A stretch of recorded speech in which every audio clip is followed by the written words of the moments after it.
کاتێک جەماوەردەجوڵێ لاپەڕەیەکی مێژوو هەڵدەدرێتەوە لە یادی ڕووداوی مێژووی کۆچی مەریواندا. سبەی 31 مانگی پوشپەڕ ساڵڕۆژی کۆچی مێژووی خەڵکی شاری مەریوانە. لە سەعاتەکانی ئاخری شەوی 30 پوشپەڕەوە دانیشتوانی شاری مەریوان دەستیان کرد بە چۆڵکردنی شار و ئەم حەرەکەتە شۆڕشگێڕانەیە. تەواوی ڕۆژی 31 پوشپەڕیش درێژەی پەیدا کرد.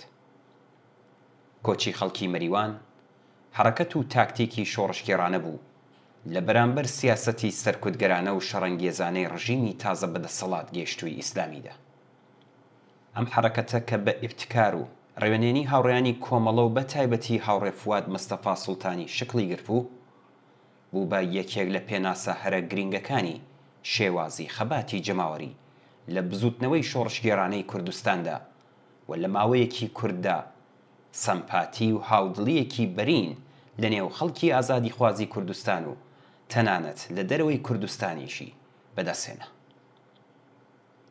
ڕژیمی تازە بەدەسەڵات گەیشتووی ئیسلامی بە دوای هاتنە سەرکار و پاشوەڕێخستنی شەڕی نەورۆزی خوێناوی لە سنە بەردەوام لە بیانووی دەستپێکردنی شەڕێکی هەمەلایەنە و هێرش بۆ سەر کوردستان بوو. بە دوای ڕاپەڕینی ساڵی 1357 و هاتنە ئارای شێوەیەک لە دەسەڵاتی خەڵکی لە کوردستان هەلومەرجێکی تا ڕادەیەکی زۆر دموکراتیک لەم ناوچەیەدا دامەزرا بوو. کۆمەڵانی خەڵک و ئۆرگانە هەڵبژێردراوەکانیان وەک شوڕای شارەکان، شوڕای معەلیمان، شوڕای ئەسناف و بازاڕیان، شوڕای کارمەندان، ڕێکخراوە جۆراوجۆرەکانی کرێکاران، ژنان، لاوان وەک گەلێک ئۆرگان و دامەزراوەی دموکراتیکی دیکە کاری ئیدارە و بەڕێوەبردنی شار و ئاواییەکانی کوردستانیان بەدەستەوە گرت بوو. ئازادی بەیان، ئازادی دەربڕینی بیر و باوەڕ، ئازادی کۆبوونەوە، ئازادی پێکهێنانی ڕێکخراوە و تەشەکل و گەلێک دەستکەوتی دیکەی لەو بابەتە بنەما و پایەکانی ئەو هەلومەرجە دموکراتیکە بوون کە لە کوردستاندا هاتبووە ئاراوە. بە کورتی کۆمەڵگەی کوردستان خەریکی تاقیکردنەوە و ئەزموونێکی بە نرخی دموکراسی بوو کە لەسەر باقی شوێنەکانی ئێرانیش دەیتوانی ڕنگدانەوەی هەبێ. هەر ئەو سەردەما شارەکانی کوردستان ببوونە جێژوانی هەزاران ئینسانی شۆڕشگێڕ و تینووی ئازادی لە سەراسەری ئێران. کۆمەڵ کۆمەڵ لە کچان و کوڕانی شۆڕشگێڕ لە باقی شوێنەکانی ئێرانەوە دەهاتنە کوردستان و ئەو ئەزموونە بە نرخەیان تاقی دەکردەوە. دیار بوو تەحمولی ئەو وەزعە لە کوردستان بۆ ڕژیمێک کە بنەماکانی لەسەر دیکتاتۆری سەرکوت و دژایەتی ڕوون لەگەڵ هەر چەشنە ئازادیەک دامەزرا بوو ئاسان نەبوو. بۆیە بەردەوام لە هەوڵی ئەوەدا بوو کە بیانوویەک بەدەست بێنێت و هێرشێکی بەرین بۆ سەر دوایین سەنگەرەکانی ئازادی و شۆڕش دەست پێ بکات.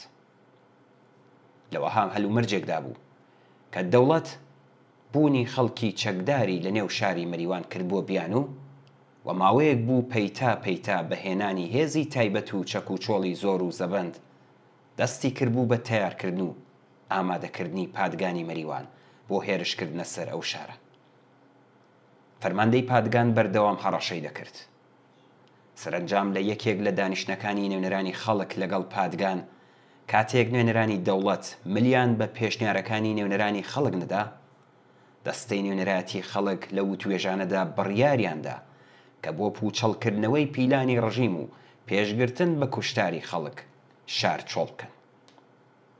ئەم بڕیارە دەستبەجێ بە ئاگاداری خەڵکی شار گەیشت و شوێنێک لە 12 کیلومتری شار و لە نزیک ئاوایی کانی میران بۆ نیشتەجێبوونی خەڵک دیاری کرا. خەڵکی شار یەک پارچە ئەم بڕیارەیان بەڕێوە برد و شار بە تەواوی بەرەو شوێنی دیاری کراو کۆچی کرد. کاربەدەستان و بەکرێگیراوانی ڕژیم هەوڵێکی زۆریاندا کە دوودڵی و ڕاڕایی لە نێو خەڵکدا پێک بێنن و لە بەڕێوەبردنی ئەم بڕیارە پاشگەزیان بکەنەوە. بەڵام کۆمەڵانی خەڵک بە پشتیوانیکردن لەگەڵ نێونەرانیان یەکدڵ و یەکدەنگ هاتنە مەیدان و شاریان بە تەواوی چۆڵ کرد. لە ماوەیەکی کورددا هەواڵی ئەو ئێعترازە جەماوەریە لە شار و دێهاتەکانی کوردستان دەنگی دایەوە. ئاوایەکانی دەوروبەری مەریوان دەست بەجێ دەستیاندایە ناردنی نان و پێخۆر و یارمەتی جۆراوجۆر بەرەو ئوردوگای کۆچبەرانی مەریوان. زۆری نەخەیان کە شەپۆلی پشتیوانیکردن و یارمەتی گەیاندن بە خەڵکی تێکۆشەری مەریوان باقی شار و گوندەکانی کوردستانیشی گرتەوە.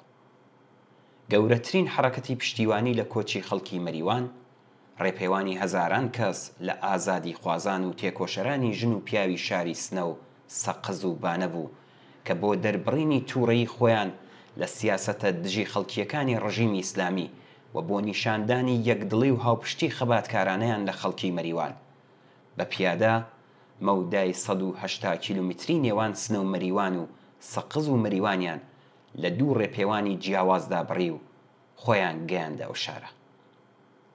کۆچی بە کۆمەڵی خەڵکی مەریوان و دواتریش ڕێپەیوانی شکۆداری خەڵکی سنە و سەقز و باقی شارەکان بەرەو مەریوان بووە هۆی دەنگدانەوەی ئەو حرەکەتە شۆڕشگێڕانەیە هەم لە ئاستی ئێران و هەم لە ئاستی نێونەتەوەیشدا. لە زۆرێک لە شوێنەکانی ئێرانەوە ڕۆژانە پەیامی پشتیوانی، گروپی پزیشکی و دەرمان، یارمەتی تەدارکاتی و تەنانەت هێزی ئینسانی بۆ بەشداری لە پاراستنی ئەمنیەتی کۆچبەران دەگەیشتنە ئوردوگا. گەلێک لە دەستگا ڕاگەیەنەرە گشتیە ناسراوەکان لەوانە ئاژانسە خەبەریەکانی فەڕەنسە و BBC هەواڵ و گوزارشی ئەم حرەکەتەیان بڵاو دەکردەوە و بەو جۆرە لە ماوەی ئەو کۆچەدا کە تا 13 گەلاوێژی خەیاند ئەو حرەکەتە بووە بزوتنەوەیەکی جەماوەری و بوو بە بەشێک لە مێژووی بزوتنەوەی شۆڕشگێڕانەی خەڵکی کوردستان.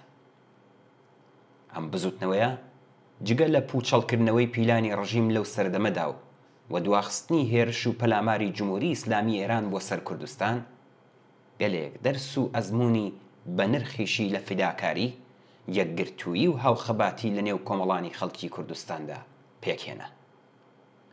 ژیانی ڕۆژانەی ئوردوگا هاودڵی و بڕوا و متمانەی خەڵک بە یەکتر، هەوڵ و تەقالای بێوچانی خەڵک و بەڕێوەبەرانی ئوردوگا بۆ هەرچی باشتر بەڕێوەبردنی کاروبارەکان و چارەسەرکردنی کێشە و گرفتەکانیان، نەزم و دیسیپلینی نێو ئوردوگا، دابەشکردنی پێداویستیەکانی ژیانی ڕۆژانە، کۆنترۆڵ و پارێزگاری لە ئەمنیەتی خەڵک، ئەمانە هەمووی تێکەڵ لەگەڵ کۆڕ و کۆمەڵی بەحسی سیاسی و کۆڕی شێعر و ئاواز و سرود و هاوکات ڕیزی یەکگرتوو لێبراوی هەزاران کەسی دوو ڕێپەیوانەکەی سەقز و سنە کە بە پیادە و بە خوێندنی شێعر و سرودی شۆڕشگێڕانە و لەو پەڕەی نەزم و دیسیپلیندا مەودای 180 کیلومتری نێوان سنە مەریوان و سەقز مەریوانیان بڕی و خوێنێکی تازەیان ڕژاندە دەمارەکانی ئەو بزوتنەوە جەماوەریە، شانۆیەکی لە هاوپشتی و هاوخەباتی خوڵقان بوو کە بێگومان لە مێژووی بزوتنەوەی شۆڕشگێڕانەی خەڵکی کوردستاندا دەمێنێتەوە.